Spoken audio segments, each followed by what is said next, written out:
مش من حق حد يقلل من حاجة أنا اخترت إن أنا مقتنعة إن أنا أعملها. انا بالنسبه لي اي واحده ينفع تشتغل. يجي ولدي يقول لي ليش تحبي الدوام أكتر مني؟ لو قلنا ان انتوا بدلتوا حياتكم لمده سنه أموت. أم ل3 بنات بس. بتلاقي صعوبه في انك تقولي بس؟ خدت قلم على وشي. لا I'm not doing nothing. ما حتكوني 100% أم أو 100% زوجة أو 100% امرأة عاملة all the time، بس في الآخر it's gonna be okay. هي الست مكانها مكان ما هي عايزة تبقى مكانها. شكراً. ده اللي أنا شايفاه.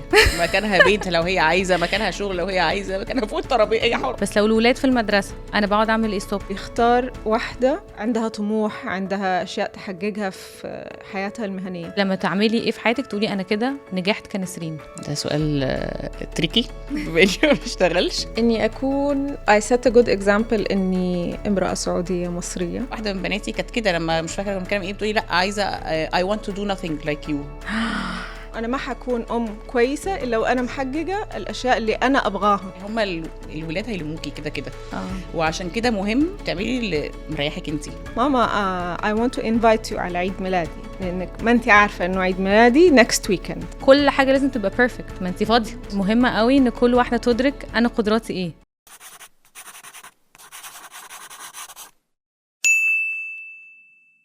كل سنه في يوم المراه الناس بتحتفل بالستات اللي عملت انجازات كبيره وحطمت ارقام قياسيه، وعلى قد ما دي قصص ملهمه ومهم ان احنا نحتفل بيها، على قد ما هي اغلبها استثنائي. احنا في يوم المراه محتاجين نحتفل بكل الستات. الست اللي اختارت تشتغل عشان تحقق ذاتها، الست اللي مضطره تشتغل علشان تساعد اهلها، والست اللي قررت تقعد في البيت وتدي وقتها واهتمامها كله لعيلتها. كلهم محتاجين احتفال، والمجتمع مش بيسيب حد في حاله. يعني لازم نبطل نحسس الست اللي بتشتغل انها مش ام كفايه او انها مسترجله، ولازم نبطل نحسس الست اللي قررت تقعد في البيت انها مش مهمه كفايه او فاضيه قوي او دماغها فاضيه. وعشان كده النهارده معانا 2 ستات، واحده بمزاجها قررت تشتغل وتحقق نجاحات في مجال شغلها، والتانية قررت تتفرغ لأمومتها ولعيلتها. وانا هسيبهم يقدموا نفسهم. نسرين وهوازن. هوازن، لو قلت لك تقدمي نفسك تقولي ايه؟ هوازن مداح، سعودية مصرية، وهذا بيزود على التحديات. بس أنا امرأة عاملة، ابنة، أخت، زوجة، أم وصديقة. بتلاقي حاجة غريبة في انك بتعرفي نفسك في الأم في الآخر؟ لا، لأنه هذه الحقيقة. أنا صرت أم في الآخر. فهذا مو معناه إنه الأولوية أقل على الأمومة عندي، بس أنا كنت امرأة عاملة قبل ما أكون زوجة. صرت زوجة قبل ما أكون أم، كمان صرت ابنة وأخت قبل ما أكون أم. بس هذه الأشياء صارت تسلسلها كده. بس التطور الطبيعي للحياة. أيوه.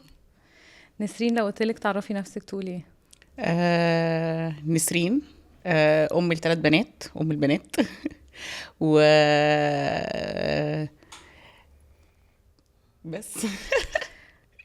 هنا سؤالي بقى، بتلاقي صعوبة في انك تقولي بس؟ بصي حسب. بلاقي صعوبة لما يعني أنا لا ما بلاقيش صعوبة، لأن أنا حياتي كلها most of it ولادي، عشان أنا حابة أن حياتي كلها تكون ولادي. ولكن بلاقي صعوبة sometimes ساعات لما بيبقى ناس لما بتبقي حاسة أن اللي قدامك بيحكم على اختيارك اللي انت مختاراه. بس بتتعرضي لده كتير؟ بتعرض ساعات. ما بتحسيش انه بيبقى في مشكلة في الهوية بتاعت الست لما ما تقولش ان هي عندها وظيفة، ما يبقاش عندها تايتل غير ان هي ام؟ يعني بتحسي ان هويتك مكتملة بانك ام بس؟ انا كنسرين بالنسبه لي بس هو اصل فكره الهويه دي حسب انت كشخصيه ايه اللي بيساتسفايو. فانا ممكن يكون اللي بيساتسفاي مي اللي بيرضيني انا نفسي تحقيق نفسي في شغل، او ان انا احقق نفسي بطريقه معينه ان ولادي يطلعوا بشكل معين. فاللي بيرضيني ايه حاسه هو ده اللي يحدد هويتي وشخصيتي، مش الناس شايفه المفروض انا ابقى بعمل ايه. وايه اللي خلاكي تختاري تاخدي القرار ده؟ كذا حاجه. اول حاجه انا بطبعي لما بركز في حاجه حتى لو هي شغل لازم بركز فيها جدا. انا كنت بشتغل قبل ما اخلف. فانت فضلتي تشتغلي لحد ما خلفتي؟ لا، لحد قبل ما اخلف بشويه، لما اتجوزت ونقلت بلد الاول وبعدين بعدها حملت، فاخدت قرار ان انا مش هشتغل.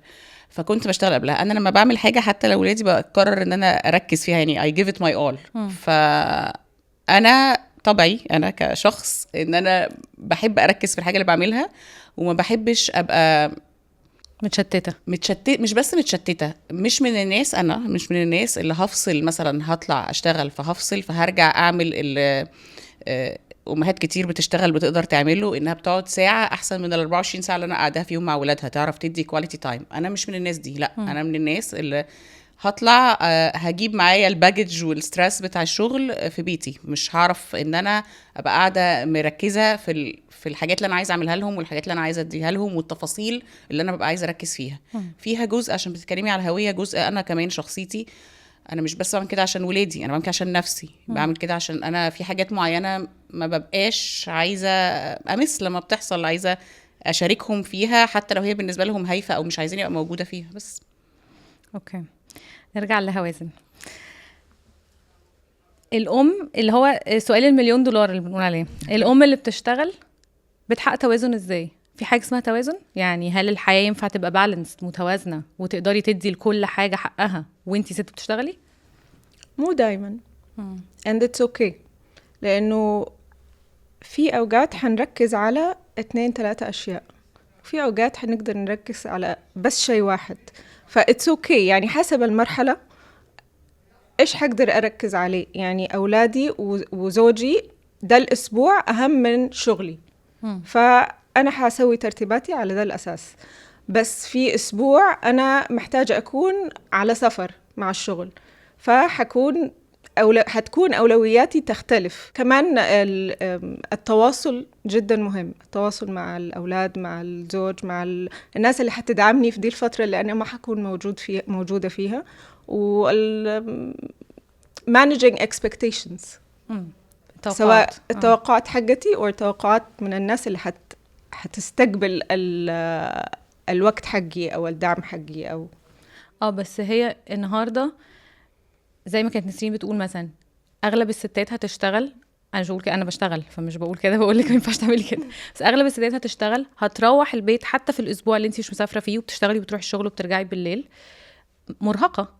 الشغل occupying جزء كبير، شاغل جزء كبير من تفكيرك وحتى عليكي ضغط، اكيد ده بيتنقل جزء منه للبيت. ازاي بتفصلي؟ مو دايما حفصل، حخلي نفسي أولوية في أوقات، بس حخلي أولادي أولوية في أوقات تانية. يعني إذا أنا أحتاج أرتاح اليوم ما حرتاح اليوم لأنه ولدي كان عنده درس ويبغى يذاكر ويبغى يسوي أحسن ما عنده، ولا عنده بروجكت يعني يحتاج نشتغل مع بعض. فإتس أوكي، أنا حأجل راحتي دحين for 1 hour.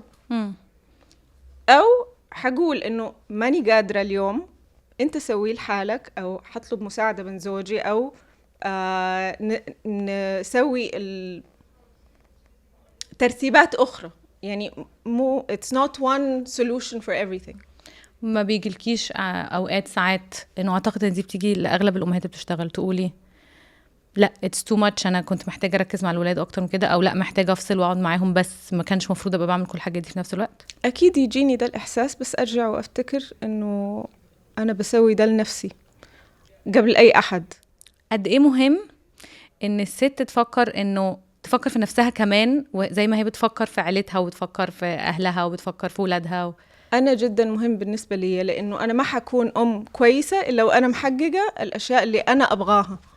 عشان كده نسرين مثلا أنتي بتشوفي إنه ده اللي ساعدك، ده اللي مسبب لك السعادة، فانا ما عنديش ازمه في هويه زي ما ناس كتير بتقول، او ده اختياري فانا مبسوطه فانا ما بندمش عليه، ما بفكرش في حاجه تانية؟ ولا برضو بيجيلك لحظات بتفكري في حاجه؟ بصي، كلنا بيجيلنا لحظات بتقفي مع نفسك واقفه وتسالي نفسك يعني am I doing the right thing، اللي انا عملته صح ولا غلط. فده انا متخيله ان كله ايا كان انت بتعملي ايه بيجيلك اللحظه دي. بس هوازن قالت حاجه مهمه جدا، لو انت اللي مش سعيده عمرك ما هتعرفي تسعدي بيتك وولادك، فمستحيل. فانا سعادتي في ان انا ابقى ده اللي انا بعمله هو ده اللي بيسبب لي سعاده. عشان كده قلت لك حتى في الاول انا مش بس بعملها عشان اقول لك لا ولادي محتاجيني ابقى في البيت، لا انا بعملها عشان ده اللي مريحني وبسطني، وانا ببقى انفولف في حاجات معينه انا عارفه ومدركه ان ممكن غيري يعملها، بس انا اللي مسبب لي انا الساتسفاكشن ان انا ابقى موجوده فيها. وعارفه مهمه قوي في اللي انت بتقوليه انه مش كل الناس قدراتها زي بعض. بالظبط. يعني مهمه قوي ان كل واحده تدرك انا قدراتي ايه. انا قدراتي اني اقدر استريتش اكتر من كده واعمل حاجه بره البيت واركز في بيتي فبعملها. لو انا فهمت ان قدراتي لا انا مش هعرف افصل، انا هاثر على بيتي ولادي، فالقرار ده احسن لي وهيخليني مرتاحه اكتر، ده مش عيب. لا مش عيب. وهو كمان احنا مختلفين، يعني الحاجه اللي بتبسطك غير اللي بتبسطني غير اللي بتبسط هوازن. انا عندي كنت بقول لك عندي واحده صاحبتي زيها، يعني زي هوازن بالنسبه لها حاجه مهمه جدا. هي بالعكس لما بتقف ما كانت جيلها فتره ما بتشتغلش بجد هو البيت كله بيتاثر. صح. علشان هي بتبقى نفسيا مش اوكي. انا بقى الكومبليت اوبوزيت. انا الستريس ببقى مضغوطه وحاسه ان انا متشتته وعايزه اركز، وفي حاجات انا ام نوت اوكي ببقى في حاجات معينه لما مبقاش موجوده فيها. بس عارفه ساعات الناس تقول ايه، طب ما هو الولاد في المدرسه، لو الولاد دخلوا المدرسه يعني انا مثلا متفهمه انه اول كام سنه الولاد لسه ما بيروحوش حضانه ومدرسه، انا محتاجه ابقى موجوده مثلا على طول. بس لو الولاد في المدرسه انا بقعد اعمل ايه الصبح؟ ليه ما بشتغلش مثلا؟ اكيد ده بيجي في دماغك او حد بيسالك. ده سؤال مليون دولار على فكره، زي السؤال بتاعهم برضو. انت اكيد قاعده فاضيه. لا بالزبط. مش فاضيه والله. بصي هو حاجات كتير. هو انت ما هو انت برضو ليكي حق على نفسك في حاجات بتبقي بتعمليها لنفسك، فلما هتيجي تمانج يور تايم الوقت اللي هم فيه في المدرسه هتعمليها لنفسك فيها، بدل ما هتبقي مضغوطه مثلا بعد ما يناموا او وات ايفر. لو حد بيشتغل بيحط الحته دي فين. دي حاجه. تاني حاجه انا مثلا انا زي ما قلت لك انا بحب ابقى انفولفد. اي فولنتير الوت في حاجات بتاعه المدرسه بتاعتهم او حاجات حتى لوحدي ليها. يعني انا ببقى عندي حاجات بعملها بس مش ان انا ابقى كوميتد لشغل في وقت معين. ان انا مثلا عندي حاجه مهمه بالنسبه لي ممكن تبقى مش مهمه بالنسبه للناس تانية كتير او بتعرف تلاقي لها وقت تاني. انا مثلا سكول بيك ابس دي بالنسبه لي حاجه مهمه جدا. انك تروح تجيب المدرسه لازم ان انا اروح اجيب المدرسه، دي حاجه مهمه جدا بالنسبه لي. ليه؟ لان انا اولادي مش من النوع اللي هسالهم يومكم حصل فيه ايه، او بالليل قبل ما ننام هيحكوا لي يومهم حصل فيه ايه. هو لازم نبقى في العربيه وهما بيتكلموا او معاهم صحابهم بنوصل حد فبيتكلموا فانا سامعه ايه اللي بيحصل.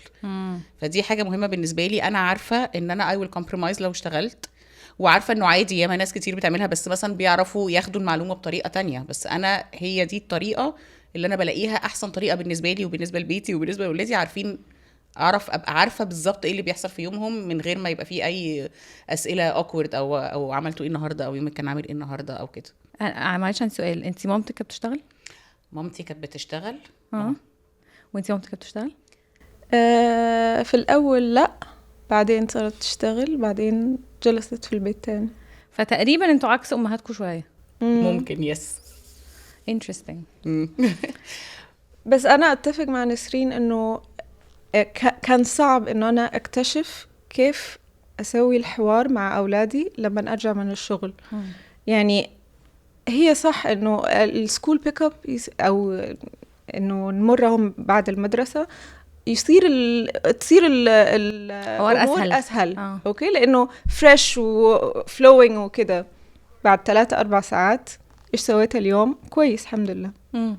بس انا صرت I share اكتر معاهم. هم يعرفوا عن شغلي، يعرفوا عن التشالنجز حقي، and then هم كمان صاروا يحسوا انه طيب احنا كمان نروح المدرسة وعندنا مشاكل او عندنا اشياء نفرح فيها. It's kind of you found a way around it. لقيتي حل للفكرة دي. اصعب بس اخد وقت يمكن اطول، بس لقيتي له حل. صح.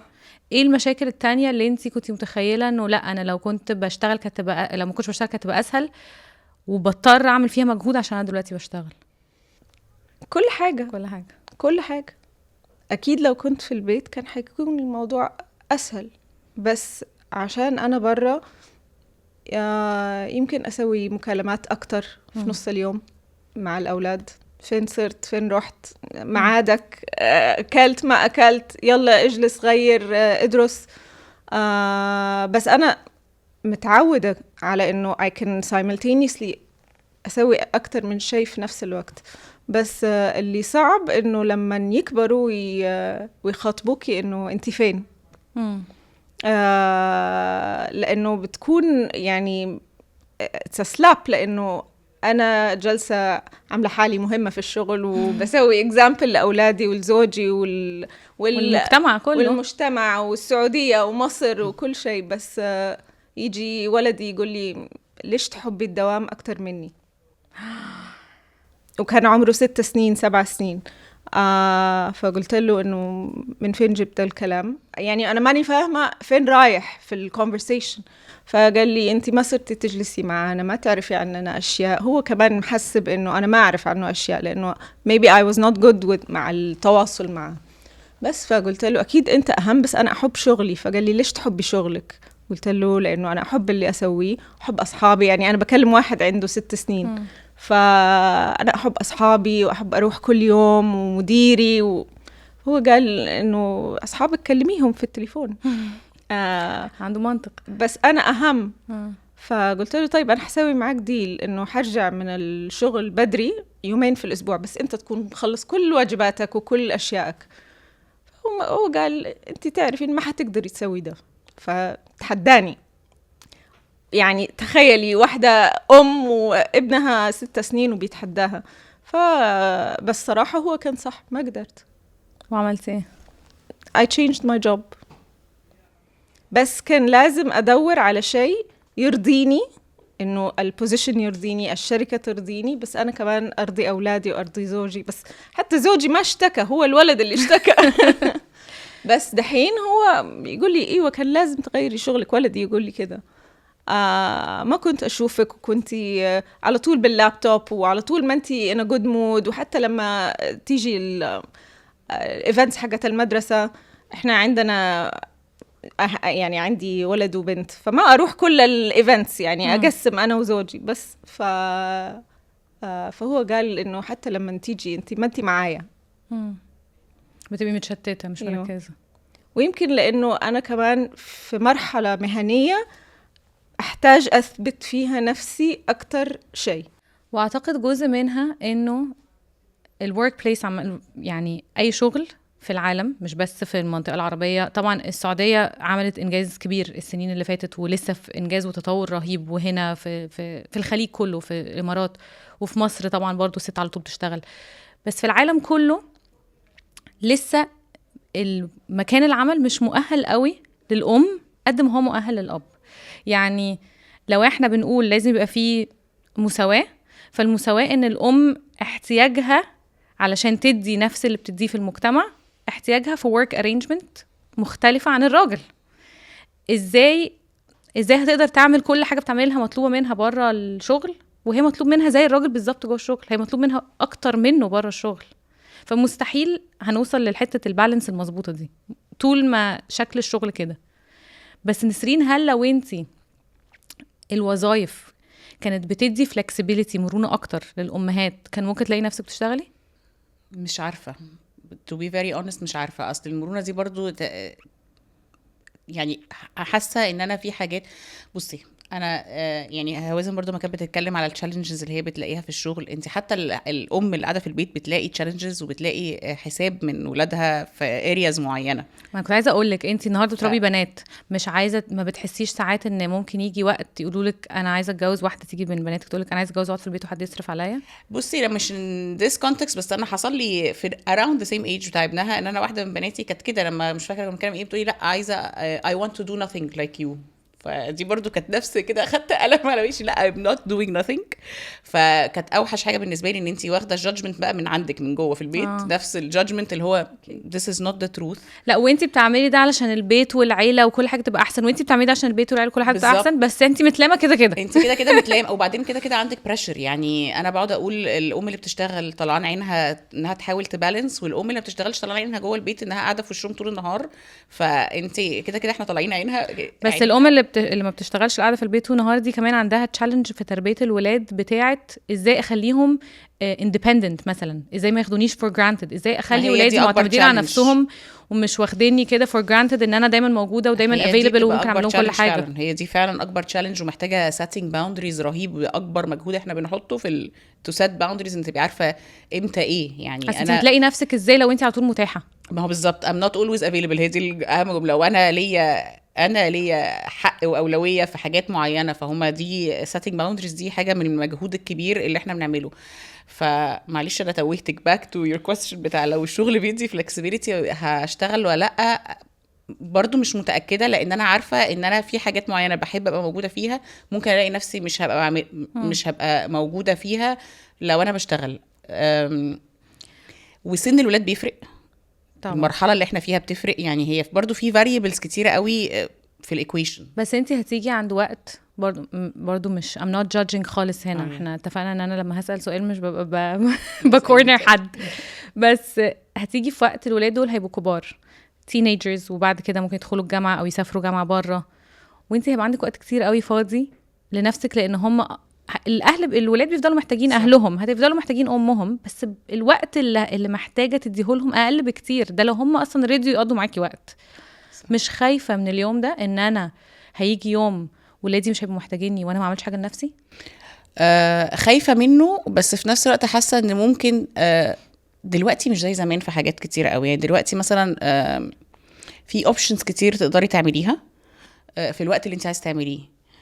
وانا على فكره مره من فتره من الفترات مثلا I had a small business لما كنت في مصر، فممكن ترجعي تعملي حاجه كده. يعني دلوقتي حاسه انه زي زمان، هو مش لازم وظيفه، مش لازم 9 to 5 job، ممكن تعملي حاجات كتير لو انت عايزه. دي حاجه. تاني حاجه لنقطه بقى، انت قاعده فاضيه ولا لا. انت لو قاعده عامله لنفسك حياه في ارياز معينه بعيده عن ولادك، مش شرط تكون شغل، عندك سوشيال لايف، عندك حاجات بتعمليها لنفسك بعيده خالص عن ولادك، هتعرفي عادي تكمليها من غير ما تبقي بتشتغلي. فلا مش حاسه ان انا الحته دي قلقاني قوي. السؤال بقى بالمشقلب، مش خايفه لما ولادك يكبروا يجوا يقولوا لك او انتي تحسي يا ريتني كنت قضيت وقت اكتر معاهم؟ اخاف، خايفه، بس انا كمان بسوي اللي انا بسويه دحين عشانهم. يعني انا عايزه ابقى ناجحه قدام بنتي وولدي، بس اتمنى انه هو ده اللي يركزوا عليه. انه مو اتمنى انه يفتكروا الكواليتي تايم اللي قضيناه مع بعض، زي ما نسرين كانت تقول، انه انا عندي عكسها. انا ما احب اكون في كل شيء، انا بس ابغى اخذ الزبده. بس اكيد خايفه، بس لما يكونوا في نفس المرحله العمريه عندي امل انه يحسوا فيه. اعتقد الاثنين هيقدروا، لانه كل واحده مركزه مع ولادها بشكل مختلف، بس مركزه ان هي توصل لهم حاجه. يعني لما ابنك قالك انت بتقضيش وقت معايا، انت اخدتي بالك انك محتاج تشتغلي على حاجه وتغيريها. ولما نسرين بنتها قالت لها انت بتعمليش حاجه، هي اخدت بالها انه في حاجه غلط ممكن تكون هي موصلاها، فبتصلح ده مع بنتها. المجتمع ما بيرحمش الاثنين. يعني كنت متخيله زمان، انا برضه طول عمري بشتغل اوكي، وكنت متخيله انه الست اللي قاعده في البيت دي يعني اكيد عندها وقت وطاقه تشتغل. ما كنتش لسه خلفت، فمش مش فاهمه ليه اصلا، يعني ليه ما تشتغلش. انا بالنسبه لي اي واحده ينفع تشتغل. لما خلفت فهمت مش ان انا ممكن اغير ده، شخصيتي ما تسمحش بده، لكن بقيت متفهمه جدا لو واحده هتقعد في البيت. لا هي يا جماعه مرهقه قوي فكره العيال مرهقه اكتر من الشغل يعني، وانا قاعده معاهم في البيت انا تعبانه اكتر وانا قاعده في الشغل مثلا. فبقيت مقدره. لكن دايما المجتمع بيلوم الاثنين. لو انت قعدتي في وسط ناس بيشتغلوا، هي دايما هيحسسوكي انه you're not doing enough، انت بتعملي انت فاضيه. او اكتشفت مثلا ان واحده صاحبتي بتقولي ان هي ما بتشتغلش، تقولي بيبقى فيه ضغط من نوع كل حاجه لازم تبقى بيرفكت. ما انت فاضيه، انت ما عندكيش مبرر ليه مش كل حاجه مظبوطه، ليه مش كل حاجه في العيال مظبوطه، ليه انت مش موجوده في كل حاجه، ليه انت مش بتطبخي كل يوم، ليه ما انت فاضيه.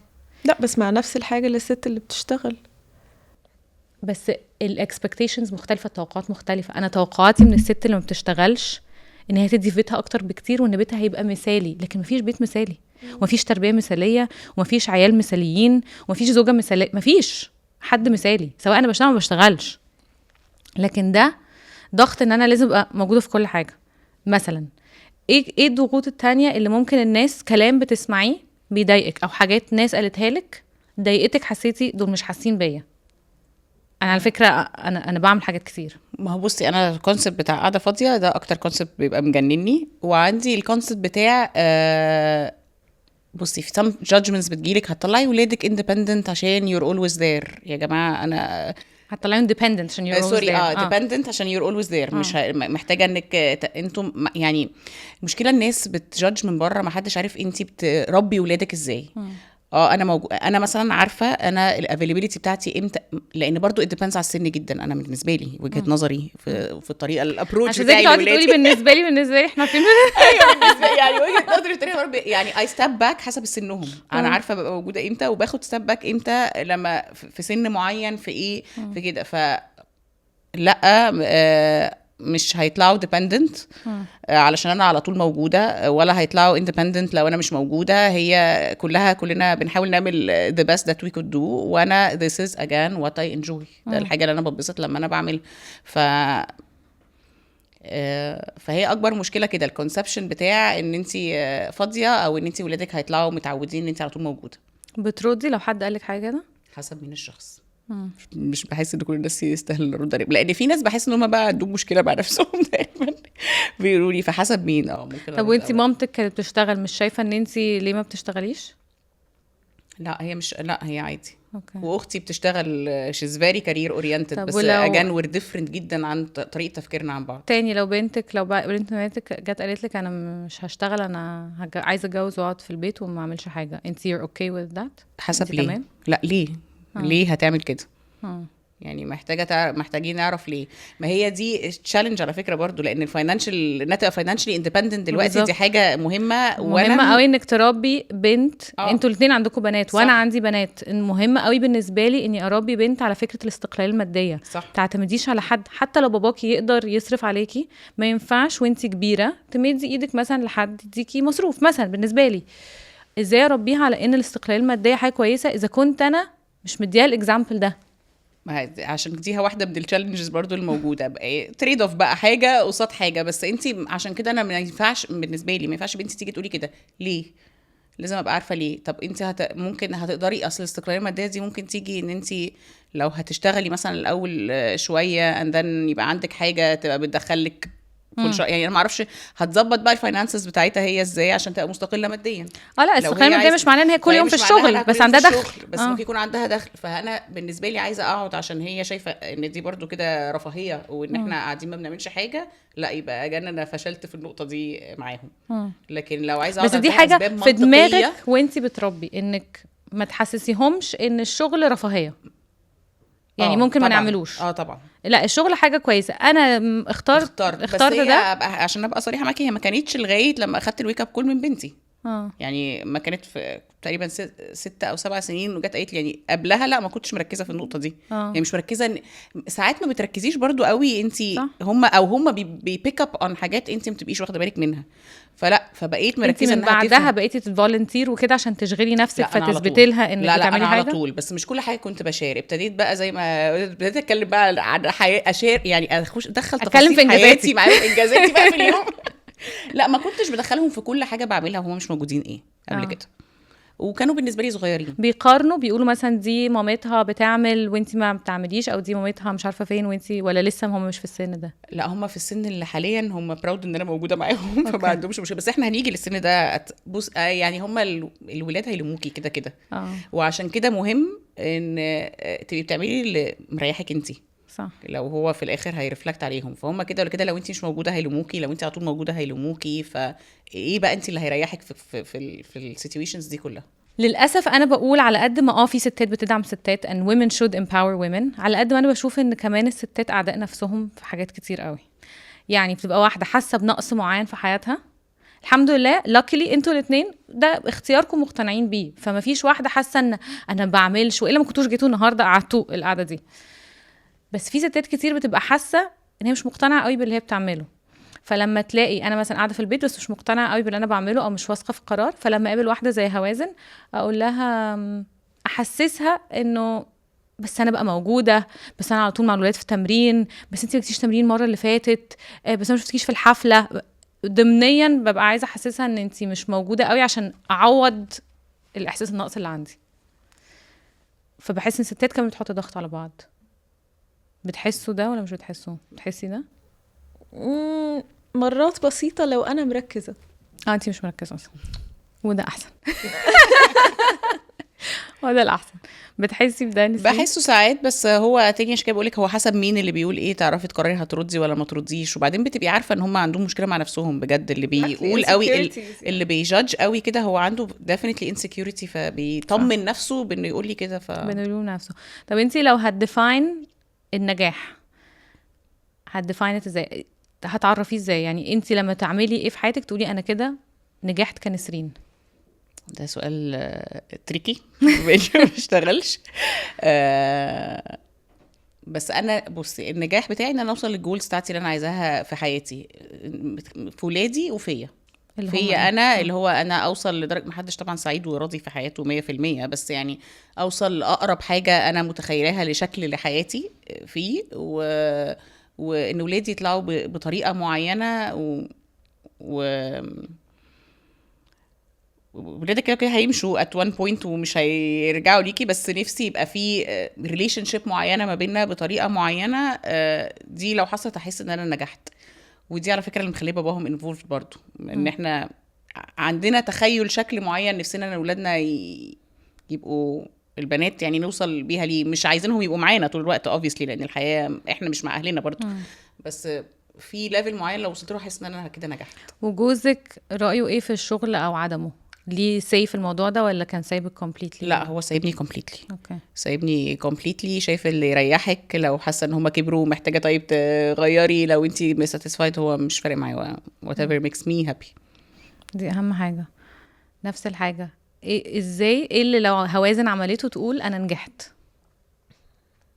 اني اكون I set a good example اني امرأة سعودية مصرية، اني اكون example لاولادي انه you can do it، يعني بالذات لبنتي وحتى لولدي انه لما نيجي يتزوج it's okay انه هو يختار واحدة عندها طموح، عندها اشياء تحققها في حياتها المهنية. فانه يشوفوا اولادي انه انا سويت شيء out of nothing، بس كنت قادرة كمان اني اكون متواجدة كأم وكزوجة وكفاميلي ممبر، واكون حققت لنفسي الشيء اللي في بالي المهني، انه I want to reach a certain level في الكارير، ويكون عندي انجازات معينة تخص يعني الشغل بس، واني اكون بعد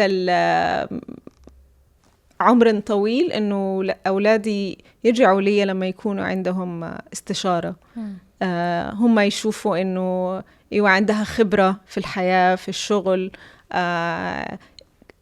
عرفت تسوي more than one thing at the same time، فانه اكون قدوة لاولادي.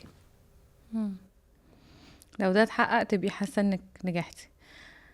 الام برضو يعني اتكلمتي في الحته دي عن ولادك اكتر ما اتكلمتي عن الشغل، لانه انا I think برضو صلحوني انه family العيله comes first. الشغل مهم جدا انا بالنسبه لي كعاليه، لكن او مهم ان الواحده تبقى محققه ذاتها عامه، تعمل حاجه. لو الفولنتيرنج هو اللي بيحقق لي ذاتي وبيريحني اعمله، لو انا عندي هوايه معينه بحط وقتي فيها ودماغي وبفضي دماغي في الحته دي اعملها. لكن كمان هنيجي at the end of the day بنقول family comes first، العيله الاول. لو انا عيلتي مش كويسه، لو انا علاقتي بيهم مش كويسه، حتى لو انا ست مش مخلفه على فكره، لو انا علاقتي باهلي مش كويسه، بعيلتي ايا كان شكل عيلتي ايه، اعتقد ده بيبقى فشل. يعني تهيألي كل واحد في الاخر عايز يبقى عيلته في احسن حال ومبسوطه وعلاقته بيهم احسن حاجه. بس النهارده لو جه حصل conversation صعبه قوي مع حد من الولاد بعد ما كبرتي، هيبقى ردك ايه؟ يعني لو جه ابنك اللي قالك وهو عنده 6 سنين انتي بتفضلي الشغل عني وانا مش مهم، جه قالك بعد 20 سنه انتي كان ممكن تقعدي في البيت على فكره وتقضي وقت معانا اكتر، كنا هنعيش كويس عادي، هتردي تقولي له ايه؟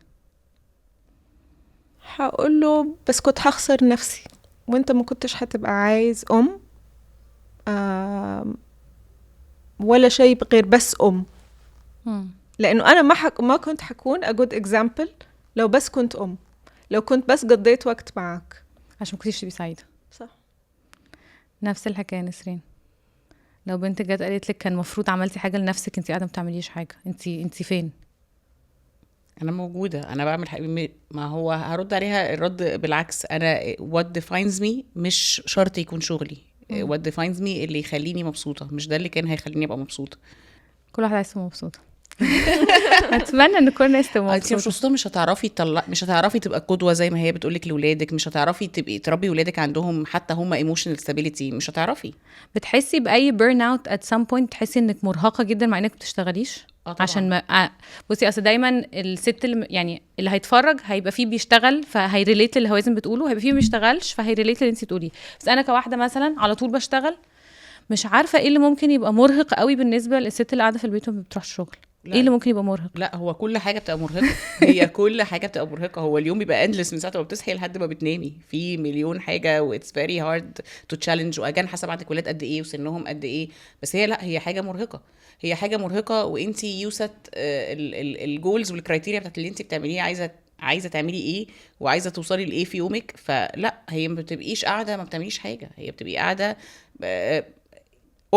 دي بارت اوف ات. بس انا هرجع واقول لك، انا في وقت اللي هم فيه في المدرسه دي مثلا، هو ده الوقت اللي عندي اللي انا بعمل فيه كل حاجه انا عايزه اعملها لنفسي.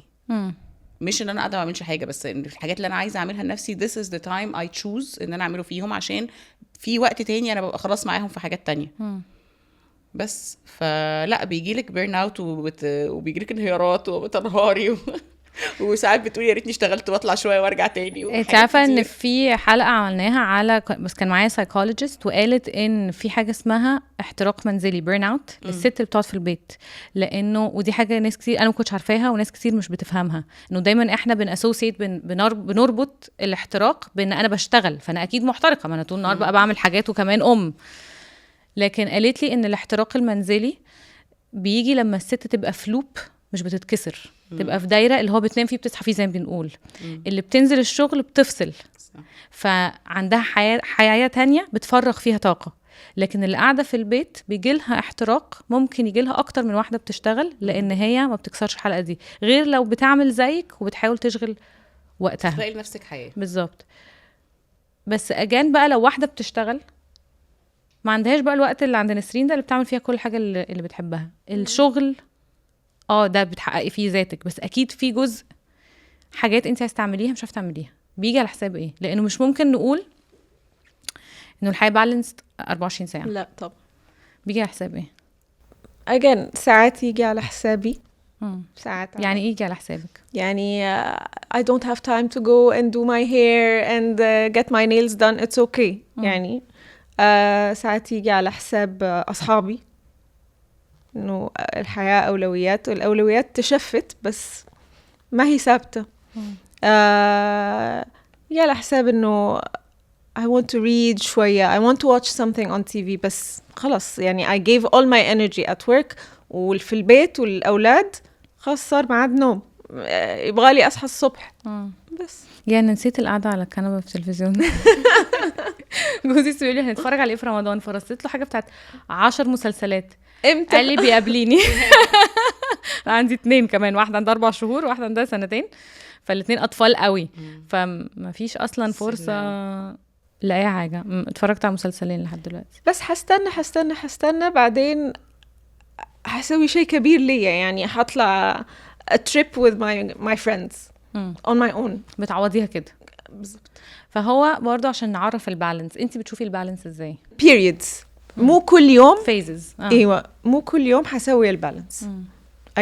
يعني في aggregate اشوفه at the end of a quarter, at the end of a year, حسب انتي كيف تشوفيها, بس ما حقدر كل يوم احقق بالانس. صح, لان انا كنت متخيله انه ممكن الواحد تبقى حياته بالانس از ان انا في يومي بيتقسم مستحيل. properly انه اعرف العب رياضه واعرف اكل نظيف واعرف اقضي كواليتي تايم مع اولادي واعرف انجز في شغلي واعرف اقضي وقت مع جوزي واعرف اكلم صحابي اسال عليهم او اشوفهم في الويكند او كذا. شفت ان مفيش حاجه في الدنيا اسمها كده حتى لو ما بشتغلش على مستحيل حتى. صح. هي فعلا فيزز، ودي من الحاجات اللي غيرت لي طريقه تفكيري، واعتقد ان ناس كتير قوي محتاجه تفهمها، انه ما ينفعش نبقى قاسيين قوي على نفسنا. ان انا النهارده عندي شغل كتير قوي او بروجكت جديد او بلانش حاجه في شغلي او بغير شغل، فمحتاجه اديله وقت طويل علشان خاطر اعرفه كده، واقول اصل انا دلوقتي مش مع ولادي قوي. لا، بس انا فيز بشكل مؤقت هسات ده هظبطه وارجع اركز معاهم تاني. وفي فيز تانية ولادي هيبقوا واخدين كل وقتي وعاملين لي شويه ديستراكشن في الشغل عشان هم لسه اطفال مثلا قوي فمحتاجيني زياده. هقول دي فيز في شغلي، هم لسه بيبيز مثلا، بس هرجع هدي الوقت اكتر لشغلي.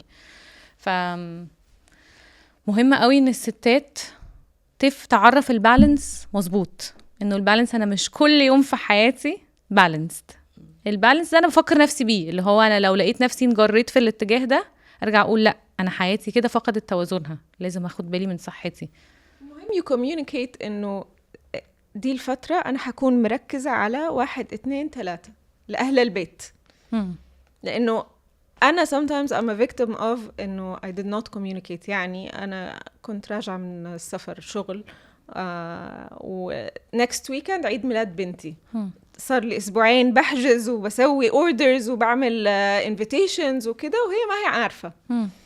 فجيت من برا and she was like ماما I want to invite you على عيد ميلادي لانك ما انت عارفة انه عيد ميلادي next weekend.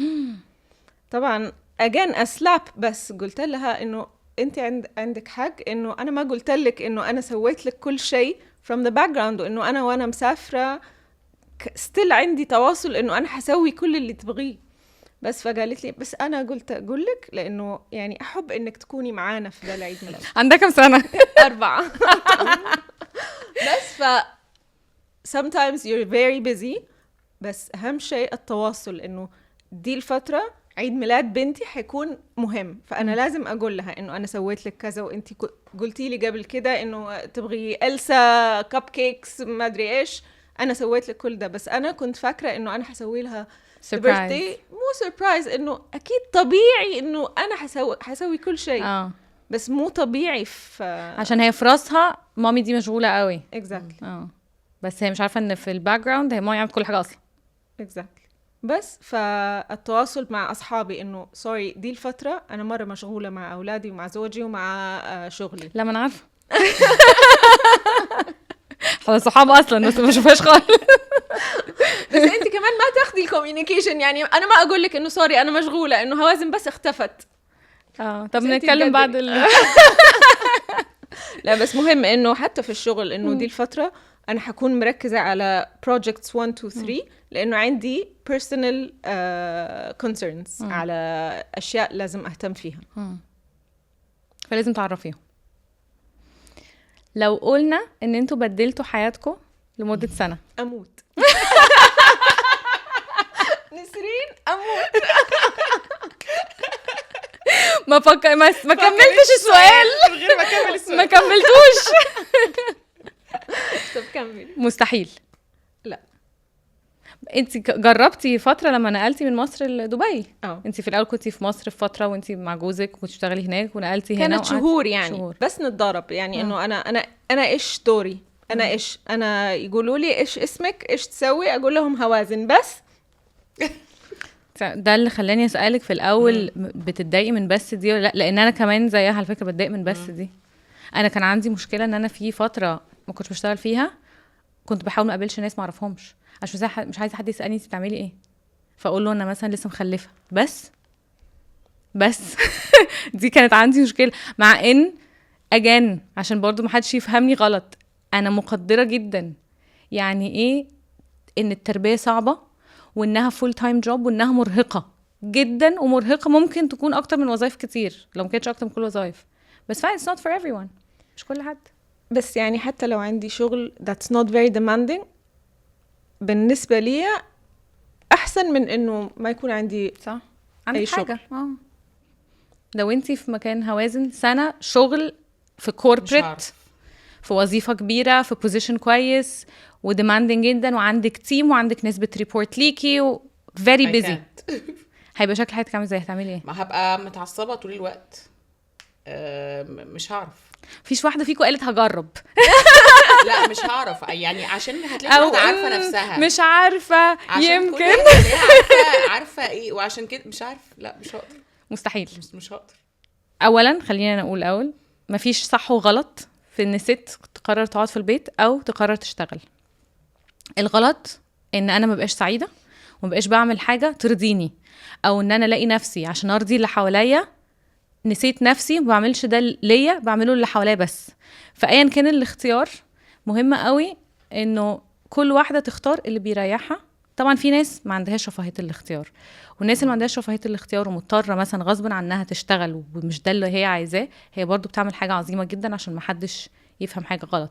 بتعمل حاجه عظيمه ان انا اصلا ابقى بدعم اهلي ايا كان شكل الدعم ده في حد ذاته شيء عظيم ويقدر. لكن احنا لو بنتكلم على الاختيار فإن كان الاختيار it's about time وبما ان ده women's day ان الستات والمجتمع يبطل يحكم على بعض.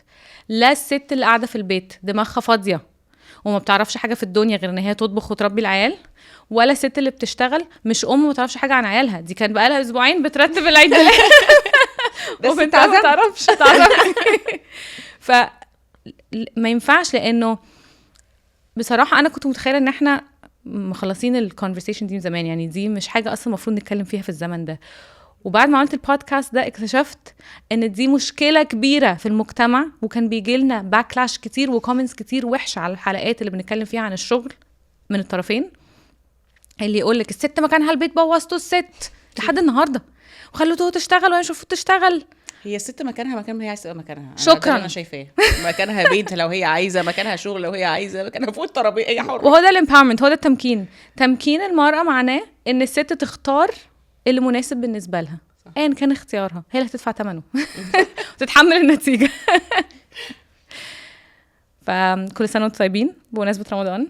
شكرا ان انتوا جيتوا وانتوا صايمين وكل سنة وانتم طيبين بمناسبة الومنز داي. ولو في حاجة عايزين تقولوها في الاخر قبل ما نراب اب the floor is yours. ابدأي. مش عايزه اقول حاجه غير اللي انت قلتيها ان فعلا كل واحد عنده الاختيار وكل واحد عنده variables في حياته هو يحطها. يعني هي equation فيها variables تحطيها عشان توصلي انت هتعملي ايه. مهم تعملي اللي بيريحك ويخليكي مبسوطه ويخليكي تدي احسن ما عندك ليكي يعني لنفسك ولولادك. وزي ما هوازن قالت عايزه تطلع انت قلت لها لما سالتيها النجاح قالت لك قدوه لولادي وقلتي family comes first. هي family comes ضمنيا ما هي ما قالتهاش بس هي it comes first. عشان كده انت فعلا لازم تعملي الحاجه اللي بتخليكي عارفه تبقي مرتاحه. ولو اي حد هيسمع البودكاست بيشتغل او ما بيشتغلش عايزه اقول انه فعلا اي جادجمنت بيجي لكم من بره لو بتعملوا الحاجه اللي مقتنعين بيها خلاص. لان في مام جيلت كده اللي بيشتغل وما بيشتغلش على طول you're going to feel guilty all the time. it's built in اعتقد. ف مفيش داعي نسمح لحد يلعب في الجلد بتاعنا اكتر ما هو اوريدي موجود في حاجات. لا وانتي قلتي لي انا جيت لانه في المجتمع اللي احنا فيه صح. بقت الستات اللي بتشتغل اكتر من اللي ما بتشتغلش فاللي عكس زمان اللي مش بتشتغل حاسه انا محتاجه اثبت للناس ان انا بعمل حاجه ليها معنى. وده اللي خلاني اجي لما ما انتي قلتي ان مش من حق حد يقلل من حاجه انا اخترت ان انا مقتنعه ان انا اعملها. وهوبفلي حد يسمع الكلام ده يشوف ان هو لا انت حره لو انت ده اللي بسطك وده هتعرفي تبقي فعلا قدوه برضو لاولادك او هتركزي في حاجات معينه وانت بتربيهم فيها او هتركزي انك ما تبقيش مخك فاضي او كده. it's up to you انك تعملي انت هيريحك. انا حاسه انه عايزه I say thank you لاولادي ان عندهم شيء ما يعرف انه عندهم they're fueling me. انا ابغى اكون احسن واصير احسن عشانهم. ابغى اقول thank you لزوجي لانه ولا مره اعترض على كيف انا رسمت حياتنا بالعكس يدعم. I want to say thank you للوالد والوالده انه هم فخورين فيا ويدعموني باي شكل انا اطلبه. وكمان لأصحابي صراحة، لأنه أنا مغتربة في الإمارات وما عندي السبورت سيستم اللي عند الناس في بلدهم، فمرة يساعدوني. أنا مسافرة، أولادي تعبانين، يبغى لهم أحد يزورهم ولا شيء، they help a lot. and I think إنه هو ده the essence of a working mother، إنه you need to find the support system internally, externally, at work, outside. بس رسالة thank you، وإنه اللي حتشتغل وعندها عائلة وأولاد إنه it's okay، يعني ما حتكوني 100% أم أو 100% زوجة أو 100% امرأة عاملة all the time. النسب تختلف، بس في الآخر it's gonna be okay. صح، it's gonna be okay. Thank you. Thank you. Thank you.